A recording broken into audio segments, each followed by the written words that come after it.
It's Jane o'clock na. Hello mga kachar, mga kachar. And for today's video, um, we are gonna interview my husband in English. In English. Ayun.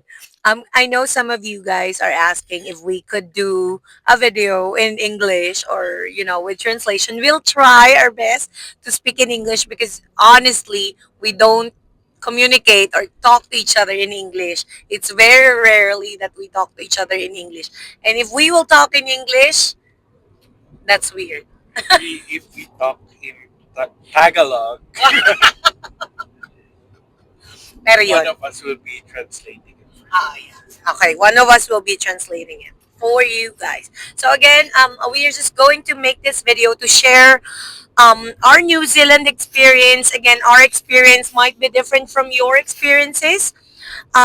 So I'll start with as you as for those who are new in our video or in my YouTube channel, me and my husband are both teachers. So we are um, licensed teachers in the Philippines and in Arizona and New Mexico. So in short, we are registered teacher or licensed teachers in the US and in the Philippines. But after our J1 program, last 2003 or 2023, um, that was July, we moved to New Zealand. So of course, the process is a long journey. So with me, I was able to get a job as an ECE teacher or an early childhood educator slash teacher. So that means I've handled babies or those children who are 6 years old and under. So yun, just a quick recap of how we got to New Zealand. So in short, it's because of me because I was on an accredited employer worker visa or AEWV. And my husband, on the other hand, and my family were my dependent visa. So my three other children, Lance, Liam, Lexine, they've got student visa. And then Lavinia got a visit visa because she is not going to be a student here in New Zealand yet. So she applied for, what do you call this? A visit visa. So, and then my husband, he had Open work visa. open work visa under again on my visa, so so they are all my dependents, and all of it will be paid separately. But for Lavinia, I think it's Lavinia's fee was waived. I don't know if it's because she has an American passport or I don't know, but he she did not have to pay for her visa. So just like what I was telling to, it's been 3 minutes already. I'm sorry for that. So my husband was not able to get a license or a registration here as a teacher in New Zealand. And that is why we are going to interview him on why he did not or he wasn't able to get a registration here in New Zealand, despite the fact that he is a registered nurse, at a registered teacher and licensed teacher in the US and in the Philippines. So would you like to share with us your experience? Ayun na, English na to. Dali. Uh, Okay. yeah, the same Same process. process. Yep. Actually, because a, I don't have a bachelor's degree in education. Education.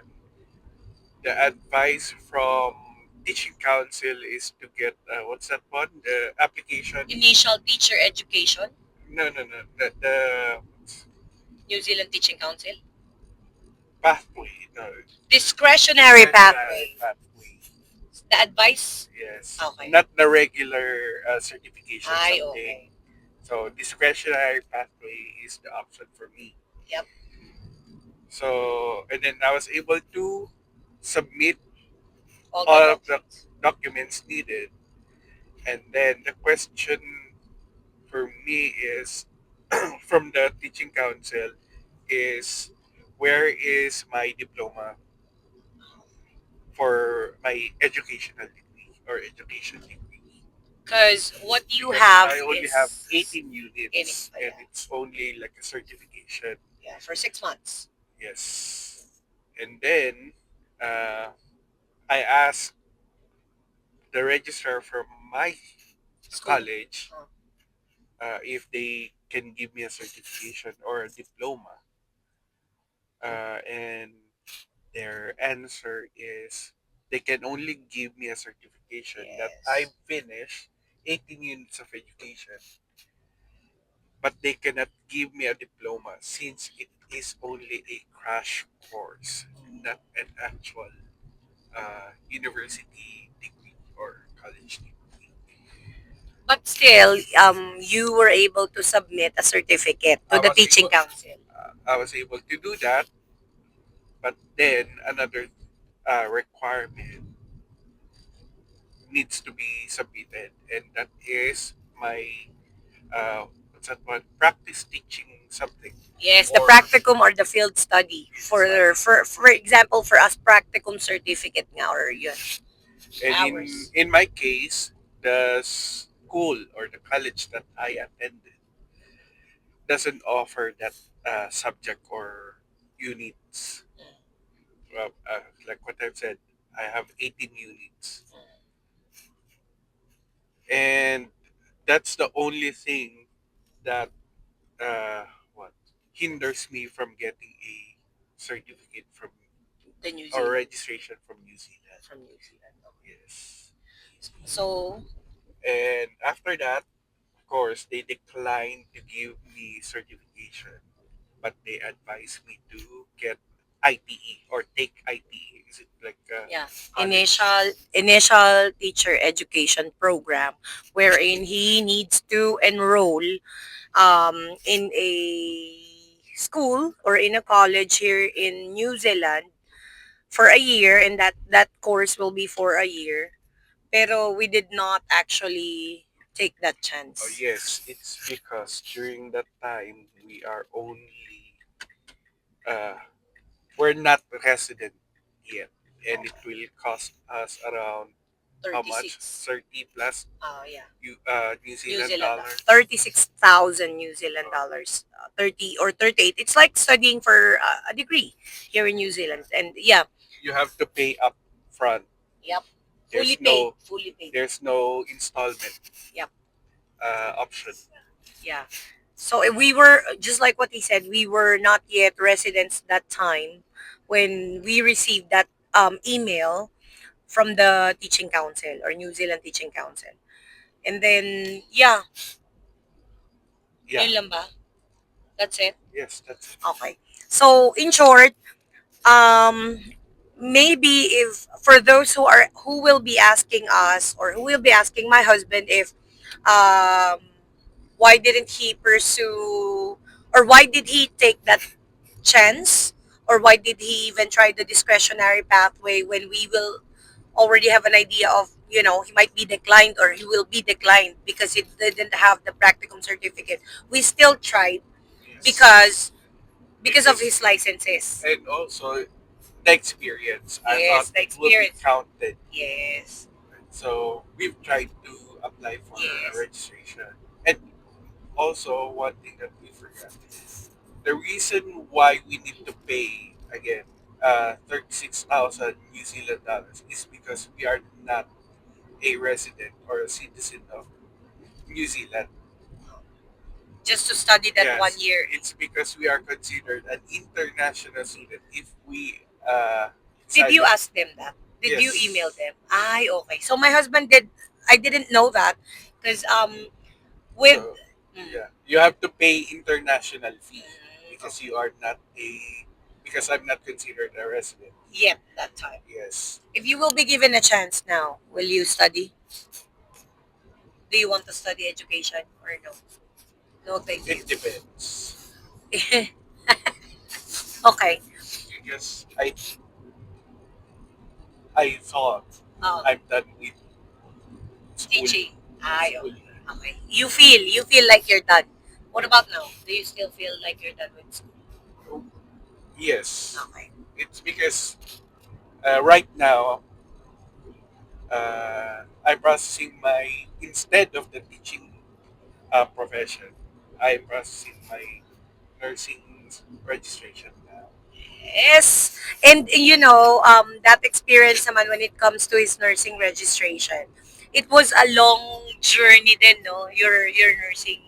Because he did not practice his nursing for a long time. How Yes, long? I have like 8 years experience in teaching, Teaching. so that means that I haven't practiced nursing for 8 years now. But And what I told her is that if I'm going back to school, I'd rather study nursing again than going back to teaching. kasi nursing is his first love. Yes. Yun talaga, that's something that he really wants. So, since when my husband or my family arrived here, September of 2023, and he got an open work visa, he applied in different, so when we say open work visa, by the way, is with his visa he didn't have any working conditions, like you have to work in an accredited employer, your pay should be like 29 blah blah. He didn't have any of those restrictions on his visa. I don't know Short, you why. can work in all trades. Everywhere, diba? Yeah, anywhere. If he wants No, to work no in McDo, limitations with how yes, many hours you work. yes. Yeah. So in short, even if he wants to work anywhere, like multiple jobs, he can do that. Kasi there's no restrictions for him. And then after that, so But since that's during the time that we applied here. But I yeah, know now it's it's different. changing. Yes. Yeah, everything is I, changing so I, fast. I think if you have like a spouse with an AEWP, there's changes in partnership visa that Mm. the partner would not be able to get an open work visa or something like that. Yeah, There's but changes now. yeah, we are not familiar with the changes. So if you want to check, please do Google Immigration New Zealand partner of a worker visa. It will pop up. So we are just sharing again our experience or how we got here in New Zealand. And then what else? So when you applied here, when you were here in New Zealand, did you have a hard time? You Yes, had a hard time. at first because uh, what's this? You have to have at least what do you call it? Ano? Referees Referees or references. or Yeah. references that work here in New Zealand. We don't have it. Since it's our first time going here. Yeah. We are Uh, immigrants in short. yes. And from the what's this one? They have like different. Uh, Most of the time, you will apply online, Yeah. or you can find a job online, and you're going to submit your CV online. CV curriculum vitae. Vitae. Yes, Vitae. and then yeah, I didn't know that they have a different uh, format for their CV. And how did you find it? Google lang. No, Ano? I have to attend to or go to a center in Hamilton that helps you with your employment. So they advise me to Ay, okay. change the format of my CV so the employers can easily read it or understand it. Ay, okay. So, Yes. see, I didn't know. I know that he has been in those trainings and everything. But for me, I didn't know how it looks like or how it looked like.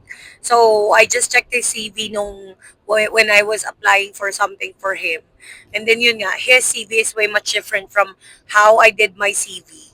Even now that I am applying for not now but before when I was applying to other schools. Because when I moved here or we moved here, I have like 5 pages of CV. CV.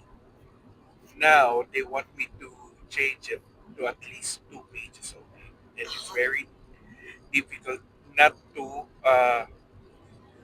include all my work experience. So they advised me to change my or edit my work experience based on uh, what employer am I going to or apply to. Because if I'm going to apply in a education system or educational job, I need to align it, align my CV to education. I should not include other work. Ay, okay. But the question is, my CV will be questionable because What did you do for the there's last year? gaps Oo, gaps, yeah. in my work So, what did you do experience. with your CV? Did you remove your teaching experience? Did you lessen things? Uh, because on my old CVs, I have to like give at least one paragraph of what's this one? Like job Job description. description. One paragraph? Yes. Ilang Before, sentences? Ah, okay, before. before you did That's like my that. old CV. Okay. Now, they just advise me to at least like bullets, Ay, three okay. bullets. So, and then you should remember to put all the skills that the employer is looking for. Okay. So, for example, Computer literate. computer literate, you should include it in your CV. So, to Okay. get an advantage, because they told me that most of the time, if you're going to apply online, an AI or artificial We'll check your intelligence CV. will screen your CV. Oh, okay. So if they did not find those skills that the employers are looking for, automatically without a human screening your CV, you will get rejected. So, did it take you a long time to get a job It here in New Zealand? uh, it took me almost 3 months to get the job. Why do you think it took you 3 months? It's because of my uh, Experience. You don't have experience. experience. Yes, Because he was looking for a job that he did look for a job that will be related to his nursing career. Because just like what we've told you, he wanted to be a nurse here in New Zealand. and also yeah, like what we've mentioned, you need at least two referees that work Oh, but here how in New about that Zealand. one? Who did you write as your referees? Uh, we have like what's this one? Uh, Friends from the church group that we have Ay, that work in okay. health sectors. Ay, okay. Yes, They help okay. me with my work. Yeah, okay. Yeah, thank you, CFC Hamilton. Yes, Yes, thank you so very they were much. so they were our support system when we Thank you arrived to here. Miss Emily Cruz especially. Yes. Yes. Ayan. So because of them, yon, medyo mas madali yung work for him. And then that, so i-disclose mo ba yung work mo? Ano nang what do you do as a late what's your Uh, job right now? I'm in health sector. Okay. I'm a support worker What does a support worker do? slash caregiver. Okay. And that will help. Do you feel like it will help you with your nursing career? Yes. Okay. And what I'm doing right now is I go to our client's house Okay. every day or in a scheduled day. So So different clients every day. yes, so my work I have to travel every time to go to different clients. I don't I don't stay in one place. Is So it difficult? it's it's not difficult. Being a support worker is not difficult for him. It's Why? Why? tiring. Ah, It's it's tiring tiring. physically. Yes, but the work is very. If you're going to compare it to work in the Philippines, this work is very easy. Back to you, Dad. Support worker. Why is it not stressful or tiring? It's because you only have to do certain jobs. Ay, For okay. example, I do personal cares, home help. When you say home help, you need to clean your client's house. Ah, okay. Okay, and When you clean, do you clean the whole house? it depends So, with did the you ever client. Did you ever have a difficult client that you have to clean up Yes, everything? yes, But it's not but every time. not every time. Okay. Yeah, and the third thing that I do is meal preparation. Meal preparations. So, for example, if you have a client that you need to help with personal care, it's either you help him with the shower with or washing his uh, body or help with washing. He needs help with washing. Sometimes the client will just say that I don't need help, or most of my clients. The reason why it's easy for me is most of my clients are able to uh, Do it. clean themselves, Yeah. do it Do themselves. it themselves, which is good. So I'm just there for like monitoring. That's why you like your job Yes. more. And Do you sometimes when a client asks you to leave early? because they don't need help anymore, you can go early and you'll get paid the whole hour. Early. Pero Dad, how many hours do you work In the average, uh, I have 8 hours a a day. day? Yes, but the longest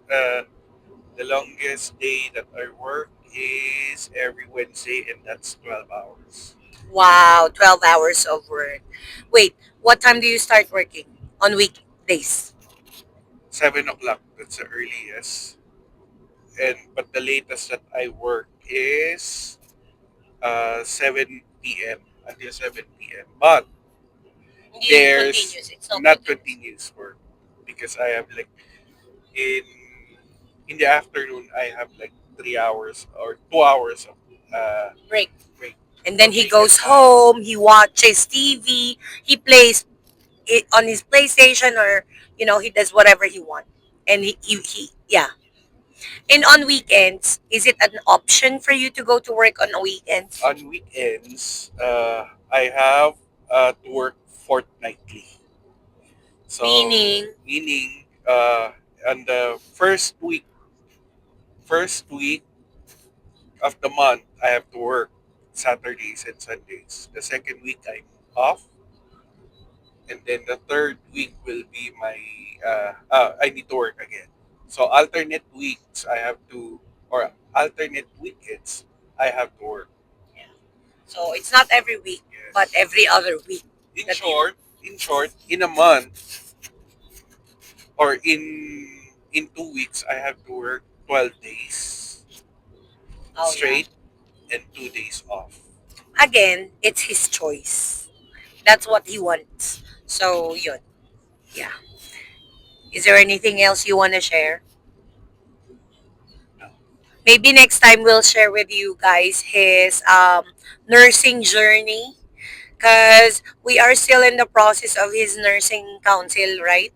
And we are claiming, Lord God, give it to us, give it to Kun, guide him, Lord God, that he'll pass. No, we'll claim and declare it, Lord, that Gian will pass it with flying colors. Oske ba yun, Dad? Theory and then OSCE. Yun There's ba yun? two examination. Nag- Theory, theoretical exam, and skills. Yeah. But we will give you more updates on that one when he passed, and we are claiming it that we'll get it soon. He'll get it soon. Thank you, Lord. And I hope that this video will help you guys with our experiences, and we hope to see you here in New Zealand. Yes, yes, yes. Bye mga kachar, mga kachar.